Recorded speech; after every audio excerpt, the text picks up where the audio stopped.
Kaixo, gaurko musikamun saioan Erratzu herrira hurbildu egin gara. Musikari bakarlari bat ezagutzera, Jon Zabala deitutakoa. Bere proiektu berria aurkeztu egingo digu, Lilura deitutakoa. Goazen ezagutzera.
Jon, konta iguzu pixka bat nortzaren zer egiten duzun?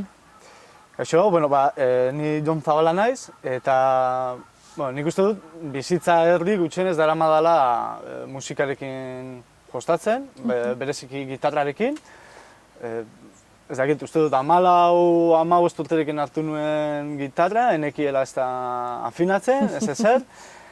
Eta ordundik hona, pare bat talde izan ditut, eta gaur egun bakarlari bezala nago Lilura deitzen diodan proiektu honetan. Eta hasi zinen gitarra jotzen zure kabuz, o sartu zinen eskolaren batean? Hasieran hasi nintzen nire kabuz, eta diotzudan bezala enekien ez da gitarra afinatzen, enekien ez da gitarra desafinatuta zegoela jakiten ere, desastre hutsa, ezta? Eta nire ilusioa zen gitarra hartu eta metalika izan, eta hola ez. Baina orduan bai ikusi nuen behar izan bat gitarra ikasteko, eta Gatibuko gitarrista izan zen nire irakaslea, Aimar Arejita, tipo jatorra, eta berarekin egin nituen gitarrako lehenengo ikasketak. Gero beranduago, duela 4 urte edo, retomatu nituen berriro, ikusten nuen behar izan bat nire burua garatzeko. Eta nola izan zen, azkenean egon zara bi taldetan, nola izan zen aldaketa hori bakarlari izatearen nahi hori? Nik uste dut, etorri zela de improvisto, ezen izan erabaki bat hartu nuena. Hasi nintzen, 16 urterekin lagun batzuekin jotzen, eta musika nahiko gogorra jotzen eta gustura. Baina, talde bat aurrera ateratzea hain da gogorra eta esfortzua hain da kolosala, azkenean talde hori desegin zen, eta hasi nintzen, etxean jotzen eta etxean jotzen. Azten zara esperimentatzen zure buruarekin ez aspertzeko, etxean bakarrik jotzen zaudenean galtzen duzu taldekideen punts hori, taldekideek ematen dizuten punts hori galtzen duzu, bateriak eman aldizuna, gainerako gitarraek eta abeslariak eman aldizun xarma hori galtzen duzu, eta hasi nintzen etxean esperimentatzen gitarrarekin eta soinu efektuekin eta soinuekin esperimentatzen. Eta hor, deskubritu nuen looperraren historioa, eta looper horrek egiten duena da, nire pieza grabatzen du eta automatikoki erreproduzitzen du, eta gainera horren gainetik jotzen jarraitu dezaket, ez? Eta kontuatu nintzen, honekin nolabait autonomoa izan nintekela, ez? Eta horrekin sortu ditzazke dela nire abesti propioak, eta gainera entretenitu etxean ni bakarrik jotzen. Eta orduan, hori ikusi nuen, pieza batzuk, egingarriak zirela, eta horrekin jarraitzen dut. Eta, bakarlari izateaz aparte, joten duzu bakarrik instrumentala, ez? Nola, zergatik ez duzu abesten, zergatik ez? Uste dut bi arrazoi daudela. Bat da, nire ahotsarekin ez naizela eroso sentitzen, eta bestalde, iruditzen zait, pieza hauek ez dutela behar ahotsik. Hau da, inkluso, saiatzen bazara ere ahotsa jartzen nire piezei ez duten enkajatzen. Dira pieza batzuk, ez dutenak, nire ustez behintzat, ez dutenak behar ahotsik. Behar bada koro batzu sartu daitezke, baina uste dut ez dutela lekurik ahotsek nire piezetan. Eta azkenean hau sortzerako orduan nola egiten duzu? Osa, normalena da, zerbait esan nahi baduzu ez, letren bidez esatea. Osa, nola da zure abesten sorrera? Nik uste dut sentsibilitate handia dudala soinuarekiko. Nik egia zen, ez diot gehiegi erreparatzen letrari musika entzuten nagoenean. Musikalitateari erreparatzen diot batez ere, eta horrekiko sentsibilitatea daukat.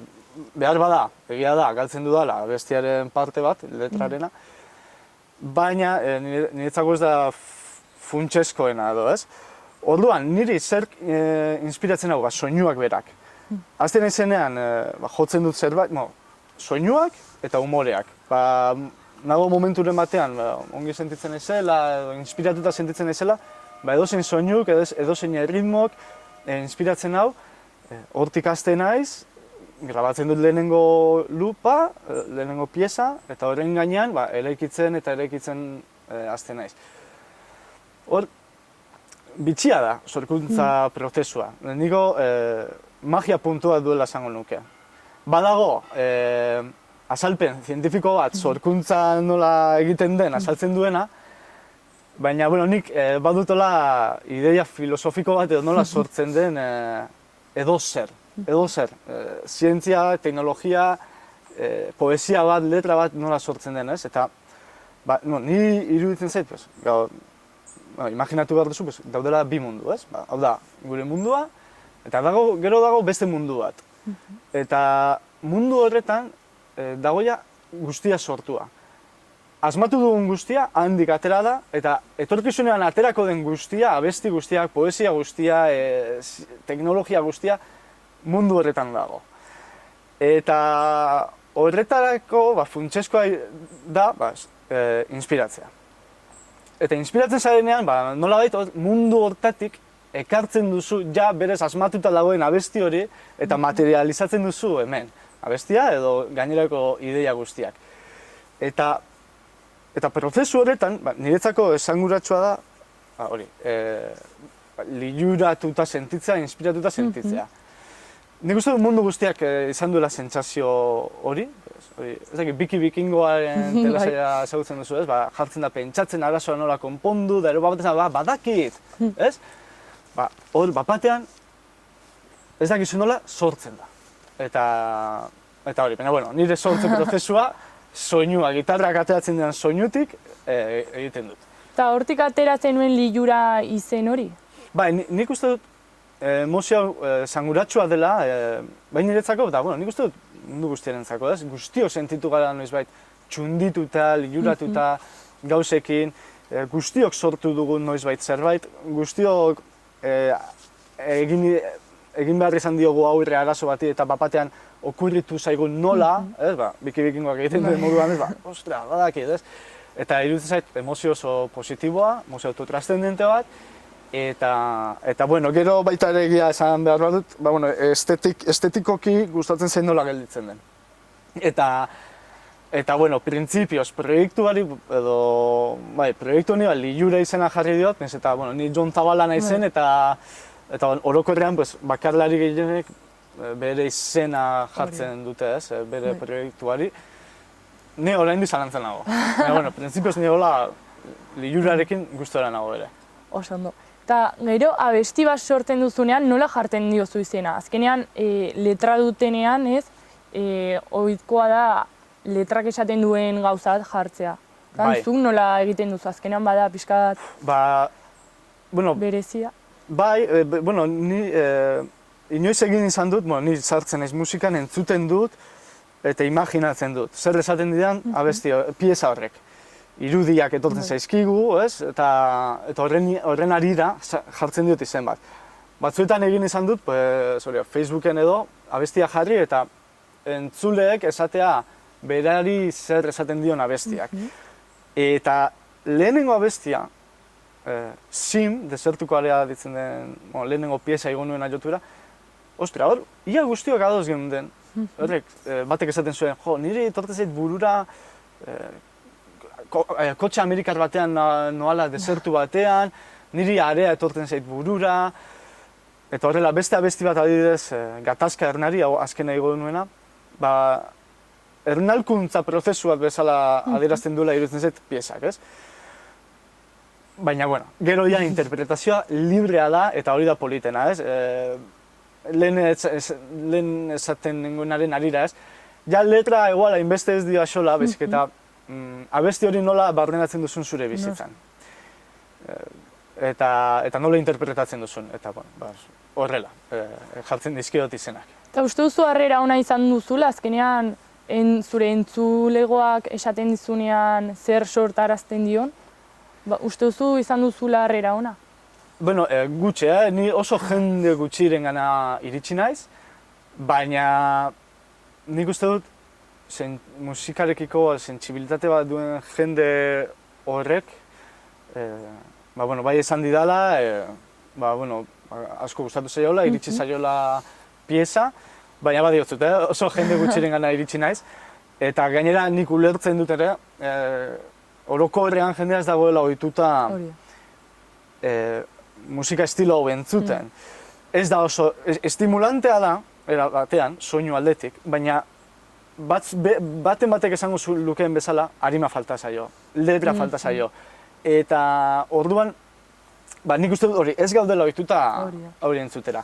Zergatik, uste dut, eta ikusten da, ez, lehengo abesti metaleroen adibidez, konplexutasuna, 8 minutuko abesti bat, abesten hasi orduko 2 minutu pasa dira, errepikakorra, buelta asko ematen dituena, orain iruditzen zait abesti gehienak, sota kabaio horrek direla, simplifikatuagoak eta nolabait azkarrak. Oso erraz, aurre ikusi dezakezunak, orain badakit zer datorren.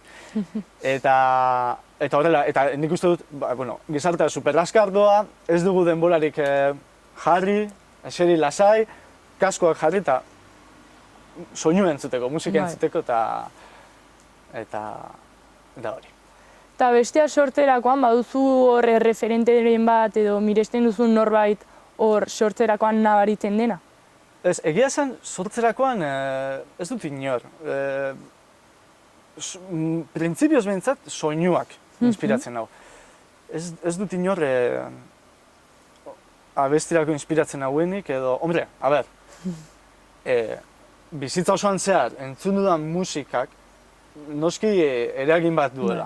Ez dut egiten horretan pentsatzen, edo musika horietan edo talde horietan pentsatzen, baina noski horrek eragin bat du, eta batez nik uste dut metalak eragin nahuela.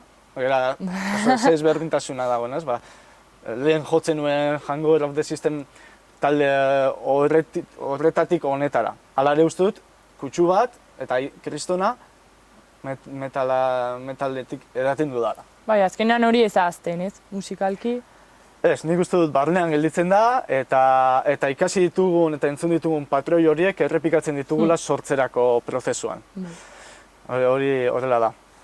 Eta ensaiatzeko orduan, nola egiten duzu igual, zuk denbora duzunean geratzen zara hor zure logelan, o baduzu ordu finkoren bat?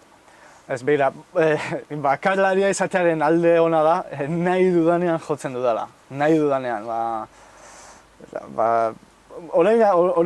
justu orain begira, bi oal hiru hilabete gitarra hartu gabe. Oso lanpetuta nagoelako, eta orduan inork ez dit herrietarik egiten. Noski. Baina, egia da, faltan botatzen dudala ere, estabilitate bat, presio bat, eta hor, ensaio. Da horregatik askotan, hitzartzen ditut nik kontzertuak, nolabaiteko estutasun bat sentitzeko, estres bat sentitzeko, hartzeko gitarra, eta venga, borobiltzeko abestiak. Eta kontzertuei buruz hitz egin duzula, zein izan da zure azkeneko kontzertua? Nik jo nuen azken kontzertua izan zen, uste dut uztailean konfinamendua altxatu zutenean, hor gure herrian egin zuten nolabait mugimendu bat edo, jendea etxean konfinatuta, jendea entretenitzeko zerbait, eta egin genuen online kontzertu bat, eta gero, talde berberek jo genuen plazan. Hori ere izan zen jaleo bat, izan zen, nengoen doktoretzako lanak egiten, hartu, altxa, joan, jo, da buelta etxera lanera. Justu nago denbora baten orain ez dudala... Eta nola izan zen kontzertu hori? Arraroa?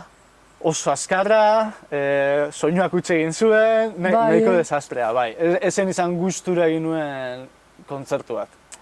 Hori ezen izan gustura gelditu arazin egin duen kontzertu, baina tira. Eta gustoko izan duzun kontzertu bat, zu jo duzuna? Nik uste dut, Antzotegi hotelean jo nuena, hori super gustora jo nuen, ni neu behintzat. Jotzen duzunean, ez zaude zuretzako jotzen askotan. Zaude urduri, zaude pentsatzen, egin behar duzunean eta ez disfrutatzen. Baina han, sartu nintzen, bete-betean jotzen nengoen horretan, flow batean sartu nintzen, ni neu gelditu nintzen oso gustora. Publikoa ez dakit. Bueno, seguraski baiet. Eta baduzu hor norbaitekin konpartitu duzula holtza, hor nahi baduzu gomendatu talde edo bakarlari bat? Bai, talde bat, nik, talde asko miresten ditut. Taldeak baino gehiago miresten dudana da esfortzua eta pasioa. Eta batez ere, talde txikiak, edo publiko txikia duten talde horiek, asko miresten ditut, badakit zerren talde bat aurrera ateratzea, kriston indarra behar da, kriston esfortzua behar da, eta pila bat talde ezagutu ditut, jotak ari direnak horretan, eta ez publikoagatik, bereiengatik baino jarraitzen dut hor jotzen, eta pasioarekin, eta egiten duenarekin. Eta partekatu nuen holtza, Nabil taldearekin, miresten dudan beste talde bat, txikitatik jarraitu izan dut beraien ibilbide osoa, eta beraiekin partekatu nuen holtza, eta niretzako atsegina izan zen. Baina hori, ez ditut hainbeste kontzertu jo, eta ez dut partekatu holtza jende gehiago. Baina iritsiko dira seguraski kontzertu. Bai. Baduzu baten bat hor datarekin? Ez dut presarik, orain egia zen nahiko nukena izango litzateke denbora hartu, nire kobazuloan sartu, eta nire abestiak jo, sortu, eta gustatuko litzaidake etorkizunean behar bezala grabatutako pieza batzuk ateratzea. Etxean eta nik grabatzen ditut zuzenean, eta nire behintzat oso komplexua iruditzen zaite grabaketa prozesua, eta ez naiz gai zerbait grabatzeko gustora gelditzeko moduka. Bai gustatuko litzaidake behar bezala hartu, norbait ere ilusioa duena nire piezak grabatzeko, ordaindu eta hori gustora egin. Eta gero, ega egoera ikusten duen, ere. Ega egoera ikusten duen, eta bai gustatuko litzaidake kontzertu batzuk ematea, leku itxietan, jendea eserita eta pazientzia zentzuteko eskaini aldu dana. Eta musikari bezala dituzu nolabaiteko helburu batzuk, noraino iritsi nahi duzu? Edo igual ez duzu oraindik pentsatu? Bera, niretzako, duela hilabete batzuk artista bat entzunen esaten, deskribatzen arrakasta zer den, kriston olako bat botat zuen. Niretzako arrakasta da hori, egiten dudanarekin disfrutatzea, eta egiten dudanarekin disfrutatzen jarraitzea.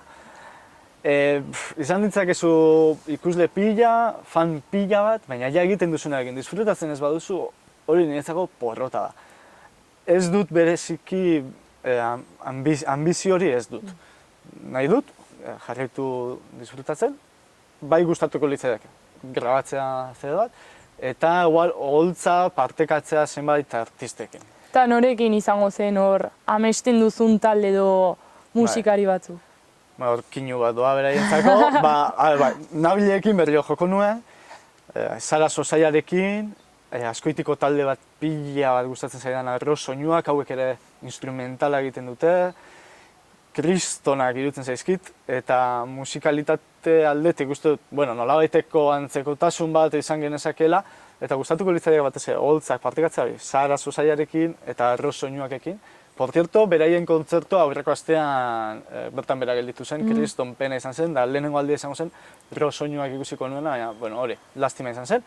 Bestalde, eta nik uste dut hori, Amoranterekin eta Keu Agirretxearekin gustatuko litzaiake oholtza partekatzea. Oso ondo. Eta egon zarako Bizondoren kontzerturen batean ikusle bezala? Hori esan duzula pasaren astean geratu zela bertan bera? Bai egon naiz, baina, bai egon naiz Sara Sosaia ikusi nuen, Mikel Urlangarin, baina, badiotzet, justu orain momentu honetan nago super lanpetuta, eta gero gaina COVID garaia dela, ez dago kontzerturik, baina, bai esan dezaket, COVID-a baina aurretik, nik astero ikusten dituen kontzertuak. Gutxienez, astean behin. Edo, astean baten ez banuen ikusten, birritan ikusten nuen, eta hori, astero ikusten izan dut kontzertuan, niretzako planik on bat da, batzuk joaten diren bezala, futbola ikustera eta bernera, ninoa hartu eta edozein lokaletara kontzertuak ikustera. Eta baduzu estilo bat entzuterako orduan, o denetarik entzutea gustatzen zaizu?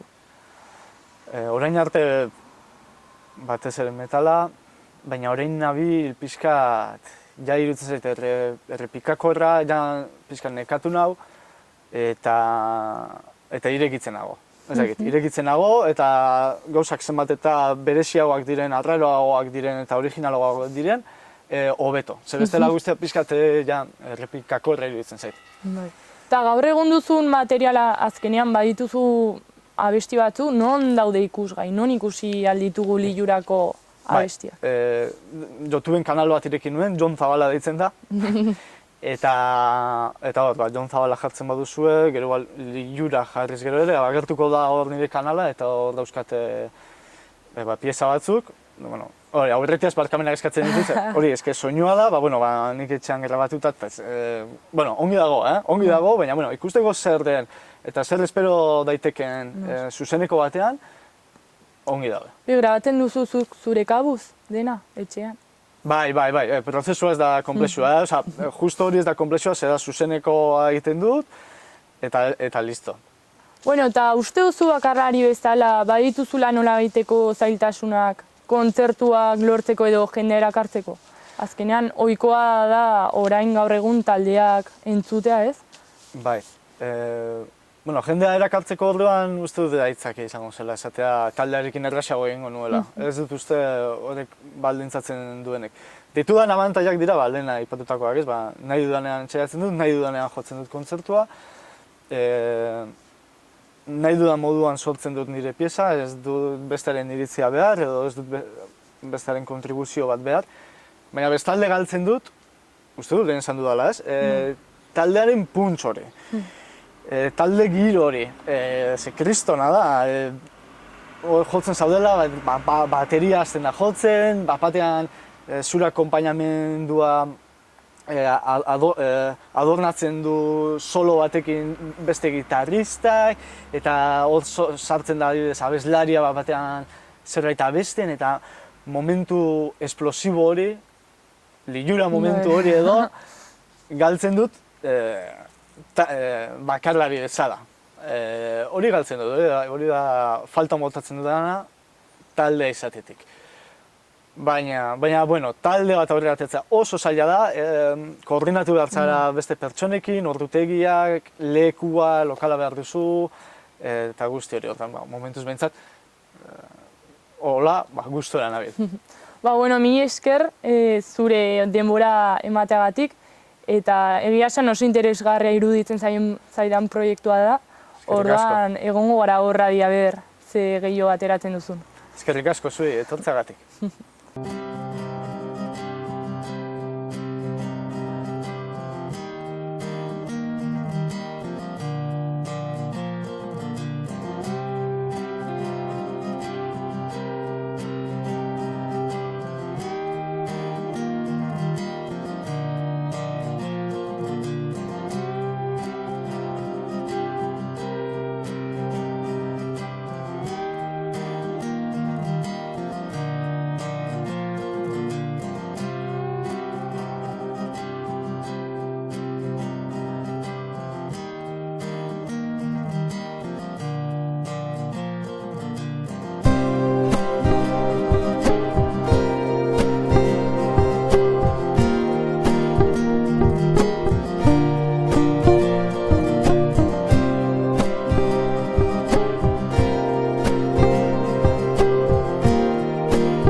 Thank